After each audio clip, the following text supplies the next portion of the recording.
Good morning children. बच्चों, ये है आपकी हिंदी लिटरेचर की बुक नूतन सरल हिंदी माला। आज हम इसमें पाठ 9 पढ़ेंगे। तो बच्चों, आप सब पाठ 9 को निकाल लीजिए। बच्चों, आज हम पढ़ेंगे पाठ 9, अनुस्वार, चंद्रबिंदु तथा विसर्ग। बच्चों, अनुस्वार इस तरह से बनाया जाता है। ये अंकी मात्रा आपने पढ़ी थी, उसी को अनुस्वार कहते हैं। यह है चंद्रबिंदु। चंद्रबिंदु में चंद्रमा बनता है, उस पे बिंदु लगता है, और विसर्ग में 2 बिंदु लगते हैं। तो बच्चों, आप इनको अच्छे से देखिए कि किस तरह से इनको लिखा जाता है। सबसे पहले आप आज की डेट लिख लीजिए। अब हम सबसे पहले पढ़ेंगे अनुस्वार। यहाँ लिखा है अनुस्वार और यह है इसका चिन्ह। यह है अंग और यह है इसका चिन्ह। आपने अंग पढ़ा हुआ है, आपने स्वर पढ़े थे, उसमें अंग पढ़ा था ना, ये वही है, उसी को अनुस्वार बोला जाता है। अब मैं ये शब्द पढ़ूंगी, आप भी मेरे साथ साथ बोलना। अंग, अंडा, अंगूर और अंदर। जब हम अनुस्वार को हम पढ़ते हैं तो बच्चों किसकी ध्वनि आती है? न की ध्वनि आती है। अंग, अंडा, अंगूर, अंदर। न की आवाज आती है ना। तो जब न की आवाज आती है, जब हम किसी भी शब्द को हम पढ़ेंगे जिसमें कि अनुस्वार लगा हुआ है, तो जब हम उसका उच्चारण करेंगे तब आपको ऐसे न की आवाज आएगी, तो आप अपने आप पहचान जाओ कि ये अनुस्वार है। यहाँ ये किसके चित्र बने हुए हैं? ये है बंदर, ये है झंडा और ये है पतंग। अब हम इनको अनुस्वार का प्रयोग करते हुए किस तरह से लिखेंगे? ब प्लस अनुस्वार प्लस द प्लस र क्या बन गया? बंदर। अनुस्वार हमेशा पहले शब्द पर इधर लग रहा है। यहाँ पर ये अनुस्वार किस पे लग रहा है? आवाज आ रही है बंदर, तो अंग की मात्रा किस पे लग रही है? ब पे लग रही है। ब पे अंग की मात्रा लगी, जब भी तो आवाज आ रही है ना बंदर, तो बंदर यानी अनुस्वार जो है वो ब के ऊपर लगेगा। यहाँ पर है झ प्लस अनुस्वार प्लस डा, झंडा। अंग की आवाज किस पे आ रही है? झ पे आ रही है ना, तो इसलिए अनुस्वार झ पे लगेगा। यहाँ पर है पतंग। अब यहाँ पर किस पे आ रही है आवाज अनुस्वार की? प पे आ रही है। प तो सीधे बोल रहे हैं हम। तंग, तंग आ रही है ना, त पे आवाज आ रही है आपको अनुस्वार की। ग तो हो गया पतंग। तो जब हम बोलेंगे शब्द को, आपको जब भी पता करना हो कि किस पे अनुस्वार आ रहा है, तो आप उसको शब्द को पहले अच्छे से पढ़ो। यहाँ देखो हम पढ़ रहे हैं पतंग, तंग, त पे आवाज आ रही है अंग की, तो त पे लगा देंगे हम अनुस्वार, तो हो गया पतंग। अब बच्चों, हम पेज नंबर B11 पर पढ़ेंगे। यहाँ लिखा है पढ़ो और समझो। मैम पढ़ेगी, आप भी साथ साथ बोलना और समझना। यह अंग, र पर अंग की मात्रा तो बन गया रंग, ढ पर अंग की मात्रा लगी है तो बन गया ढंग, त पर अंग की मात्रा यानी अनुस्वार लग गया तो बन गया तंग, स पर अनुस्वार लग गया तो बन गया संग, कंधा, क पर अनुस्वार लग गया बन गया कंधा, ठ पर अनुस्वार लगा तो बन गया ठंडा, ड पर अनुस्वार लगा तो बन गया डंडा, झ पर अनुस्वार लगा तो बन गया झंडा, क पर अनुस्वार लगा तो बन गया कंघा, ग पर अनुस्वार लगा तो बन गया गंगा, प पर अनुस्वार बन गया शब्द पंखा, ग पर अनुस्वार लगा बन गया गंदा, ल पर अनुस्वार लगा बन गया लंका, ग पर अनुस्वार लग गया बन गया गंजा, नंदन। अब न पर अनुस्वार लगा है, अब हम इसको क्या पढ़ेंगे? नंदन। च पर अनुस्वार है, द और न लिखा है चंदन। व पर अनुस्वार लगा है, द और न वंदन। ब पर अनुस्वार, ध और न बंधन। ब पर अनुस्वार, द और र बंदर। अंगूर, अ पर अनुस्वार यानी बन गया अंगूर। ल पर अनुस्वार, गु और र लंगूर। सम पर अनुस्वार, सु पर अनुस्वार, द और र सुंदर। कंगारू, क पर अनुस्वार लगा है यानी अंग की मात्रा लगी है। संतरा, स पर क्या लगा? अनुस्वार लगा और क्या बन गया? संतरा। यह भी पढ़ो। अब इन वाक्यों को हम पढ़ेंगे। अब आपको देखो यहाँ पर एक चित्र दिख रहा है, ये है किसका चित्र है, ये है एक चिड़ियाघर का। अब यहाँ पे क्या क्या दिख रहा है आपको, ये कौन कौन दिख रहे हैं। अब हम इन वाक्यों को पढ़ेंगे तब आपको अच्छे से समझ में आ जाएगा। बाकी आप चित्र देख रहे हो तो आपको समझ में अच्छे से आ रहा है। यहाँ लिखा है मंगलवार को। बच्चों आप देखना यहाँ पर सब जगह किसका प्रयोग हुआ है, अनुस्वार का। मंगलवार, तो देखो म पर अंक की मात्रा लगी यानी अनुस्वार लगा, बन गया मंगलवार को संजय, पंकज, कंचन और रंजन। स पर लगा है अनुस्वार, प पर लगा, क पर और र पर, तो ये बन गया संजय, पंकज, कंचन और रंजन चिड़ियाघर घूमने गए। अंदर एक तालाब था, उसमें बतखें तैर रही थी। चारों तरफ लंबे लंबे पेड़ थे, ल पर लग रहा है यहाँ पे। और फिर उसके बाद एक सुंदर मोर अपना पंख, प पे लगा अनुस्वार, फैलाकर नाच रहा था। पेड़ पर बंदर और लंगूर भी थे। ये देखो ये बंदर, ये यहाँ पे कौन कौन घूम रहा है, बंदर और लंगूर। अंदर एक मंदिर भी था। मंदिर के पास डंडे में पीले रंग का झंडा लगा था। एक आदमी शंख बजा रहा था। बच्चों ये सारे वाक्य किसके हैं, ये सब अनुस्वार का प्रयोग करके बनाए गए। तो बच्चों आज हमने अभी क्या पढ़ा, हमने पहले अनुस्वार पढ़े। अब हम अनुस्वार का अभ्यास कार्य करेंगे। बच्चों ये है पेज नंबर B12 है, यहाँ पर ये लिखा हुआ अभ्यास। यहाँ पर आप सबसे पहले आज की डेट लिख लीजिए। यहाँ प्रश्न एक है, चित्र देखकर सही जगह पर अनुस्वार लगाओ, यानी आपको अंक की मात्रा लगानी है। झड़ा लिखा है, यहाँ पे लगा दो, बन गया झंडा। पख लिखा है, प पे लगा दो अनुस्वार, बन गया पंख। बच्चों आप इन अभ्यास कार्य को अच्छे से समझा करो। जब मैम पेपर बनाती है तो आपका कुछ इसी तरह से बना हुआ होता है पेपर, तो आप जब इसको अच्छे से करोगे तभी आप अपना आगे जब भी आप कोई भी काम करोगे तो उसको आप अच्छे से कर सकोगे। यहाँ लिखा है शक, ये हो जाएगा शंख। डडा डंडा, बंदर, ब पर आ जाएगा अनुसार। यहाँ लिखा है चित्र पहचान कर उनके नाम लिखो। अब आपको चित्रों को पहचान कर इनके नाम लिखने हैं।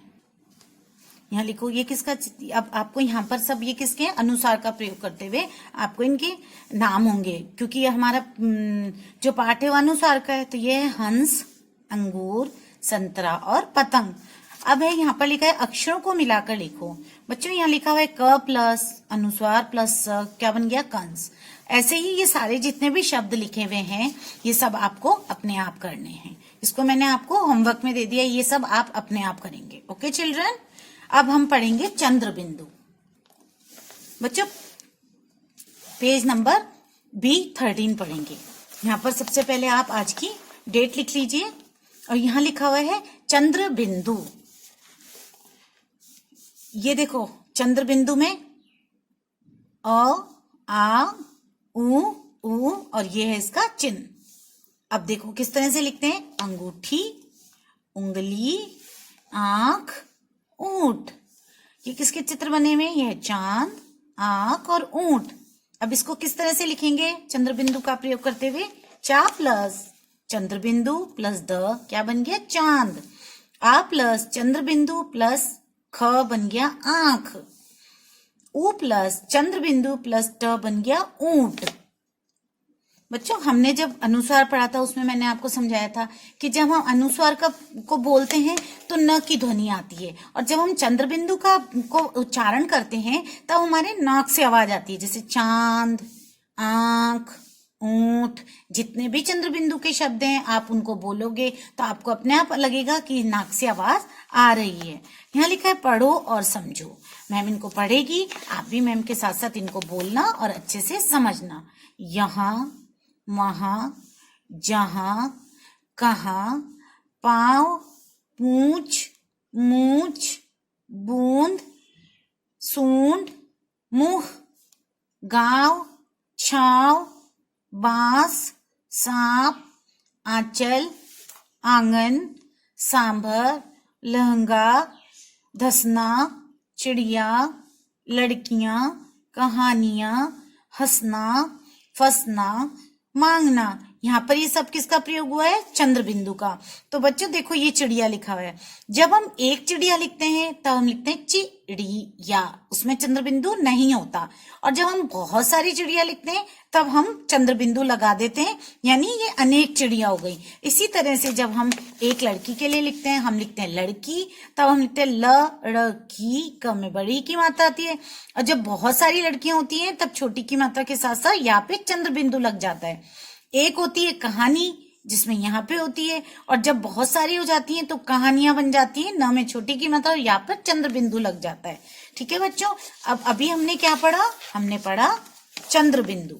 चंद्र बिंदु का प्रयोग कहाँ होता है और किस तरह से होता है। बच्चों अब हम पेज नंबर B14 पर ये कहानी पढ़ेंगे। बच्चों आप इस कहानी को अच्छे से पढ़ना, जब इसमें से मैम क्वेश्चन आंसर भी कराएगी आपको। कुएं का सांप, यहाँ पर किसका प्रयोग हो रहा है? चंद्र बिंदु का प्रयोग हो रहा है। एक गांव में एक कुआं था, कुएं में एक सांप रहता था।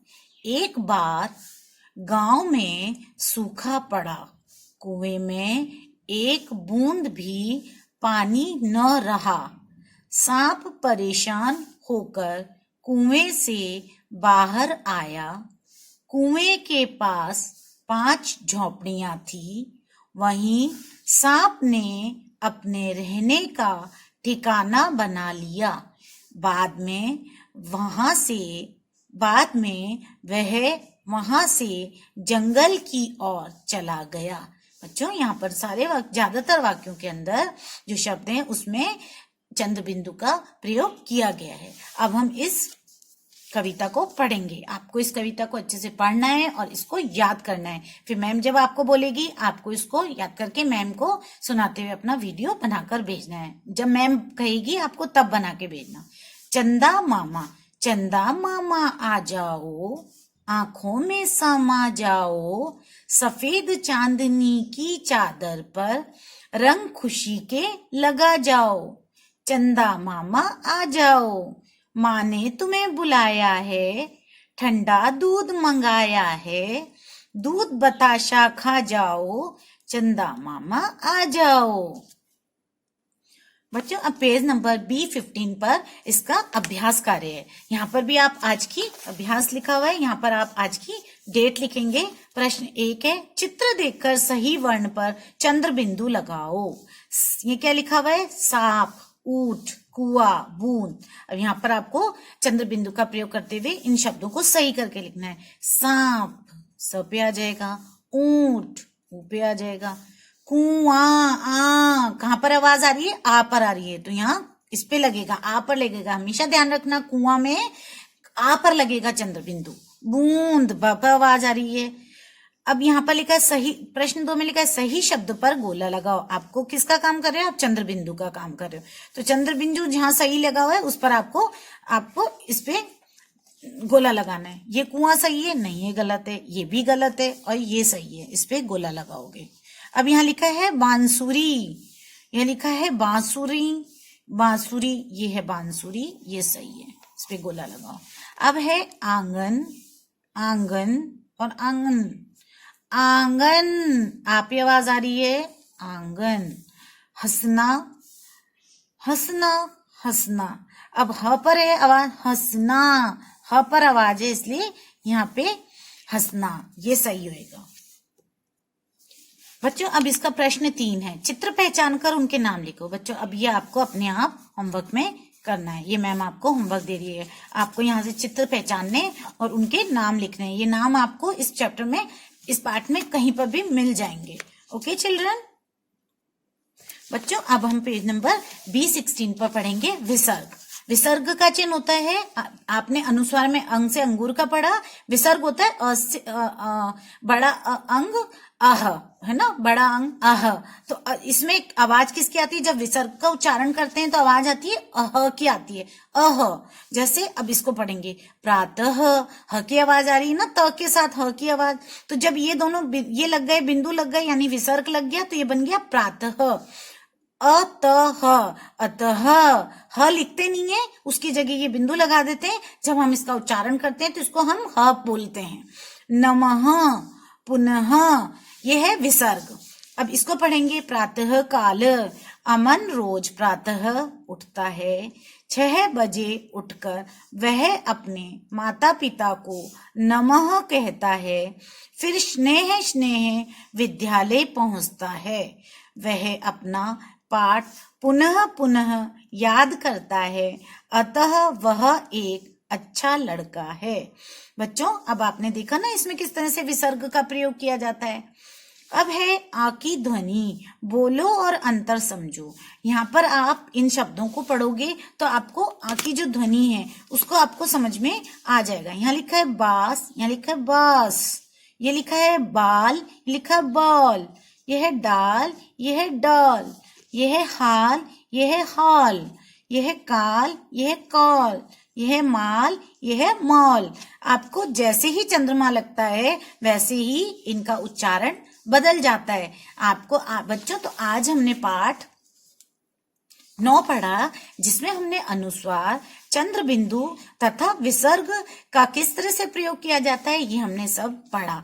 तो बच्चों, अब आप इस पाठ को अच्छे से पढ़ना, वापस से रीड करना है, इसको समझना, और फिर उसके बाद जो मैम ने आपको 2 क्वेश्चन करने के लिए दिए हैं वो आपको अपने आप करने हैं, वो भी आप करना। साथ में इसका सारा काम करके मैम को इसकी फोटो सेंड कर देना। Okay children.